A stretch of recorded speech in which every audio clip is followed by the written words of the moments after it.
Hello friends, today I'm going to show you how to invest in stocks and grow your money, obviously, if you want to get rich. And okay, so this is the Excel sheet that I will provide you.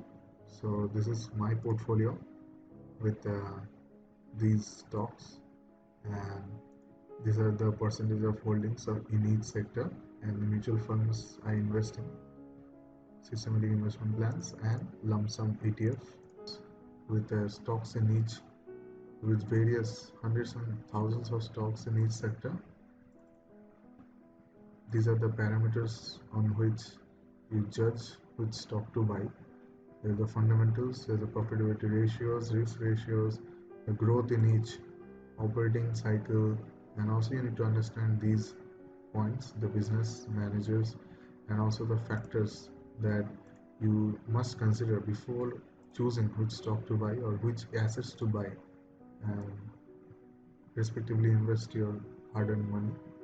This is an example of how to compare companies and judge on the basis of the fundamentals, or you can call this fundamental analysis.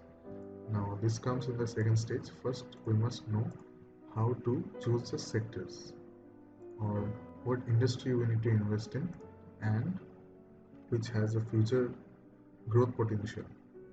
So let's go. How people invest in this? First is we can see that most of the wealth is accumulated in the financial services. Then comes oil and gas and IT. Then comes consumer goods and then the other sectors. So in financial services there's HDFC Bank. Then in oil and gas there's Reliance. In IT there's TCS and Infosys. In consumer goods there's Hindustan Unilever, Asian Paints. So what this does is gives an idea of how the wealth is accumulated in each sector. This is from the Nifty site, which brings out the top 50 companies, and now we will see on the basis of mutual funds, because people usually invest in mutual funds before they get into stocks, which is good in a way, but I like to select my own stocks. I need to know which company I am investing in, because Atmanirbhar. Okay, so here I have searched the top performing mutual funds in India. Each of these will give you an idea about which is the best performing stock in each sector or theme. Then we can go to the best performing asset management companies, that is by looking at the mutual funds. There's Axis, there's Edelweiss, Indiabulls, Mirae, and since I am invested in Mirae Asset Emerging Fund, I'm going to show you this. I believe it's going to give a return of about 30% yearly, which is not a good assumption. It is most probably going to be about 18 to 20%. And now we go to this portfolio and we can see each stock that Mirae has invested and the percentage of holding or weightage in their portfolio. So you can see that they have also invested in HDFC Bank, ICICI Bank. They have also invested in the financial sector and IT sector and oil and gas in the first top 5 companies. And now other than this, there's the small case website where you can go for various types of themes. There's the dividend aristocrats, which gives a CAGR of about 19%. Show you dividend aristocrats. So in dividend aristocrats, you can see the stocks that they have invested in, stocks and REITs. Okay, let me log in real quick.